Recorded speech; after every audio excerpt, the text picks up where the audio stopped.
আপনার তো আসলে ইঞ্জিনিয়ার হওয়ার ইচ্ছে ছিল বলছিলেন, কিন্তু আইবিএতে যখন পড়তে গেলেন তখনই কি আসলে মনে হয়েছিল যে আপনি কর্পোরেট লাইনে চলে যাচ্ছেন সম্ভবত? এটাও একটা টার্নিং পয়েন্ট।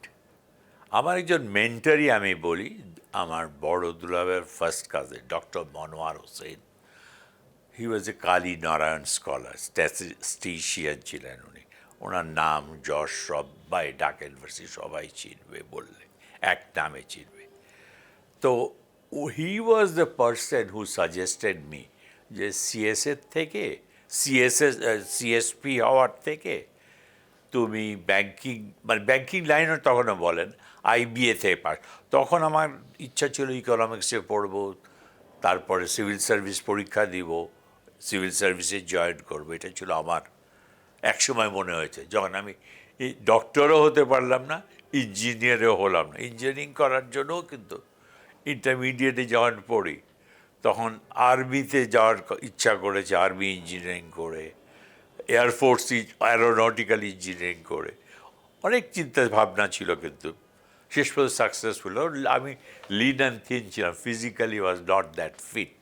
এই জন্য ওই আইএসএসবি একটা টেস্ট হতো, সেখানেই যে পারতাম না আর কোনো কারণে, হয়তো দ্যাট ওয়াজ মাই ফেলিওর। এখন কি মনে হয় স্যার যে আপনি এটাও হতে পারলেন না, ওটাও হতে পারলেন না, আবার যেটা হলেন সেটাও কিন্তু এই সেক্টরে আমরা তো বলি যে একজন সেলিব্রিটি ব্যাংকার, যেহেতু আপনি ভালো ভালো জায়গায় এবং লিডারশিপ জায়গায় কাজ করেছেন, তো এখন কি নিজেকে মনে হয় যে আপনি যে হতে পারলেন না, আবার এখন যে এই পজিশনগুলো আপনি হোল্ড করলেন, এইটা নিজের মূল্যায়নটা কি? না, আমি মনে করি আল্লাহর অশেষ মেহেরবান। আল্লাহ হয়তো আমাকেও গাইড করতে পেরেছেন, আমি হয়তো ওনার নির্দেশনা পেয়েছিলাম, হয়তো আমার মেন্টর যাকে বললাম আমি, উনিও হয়তো গাইড করেছেন।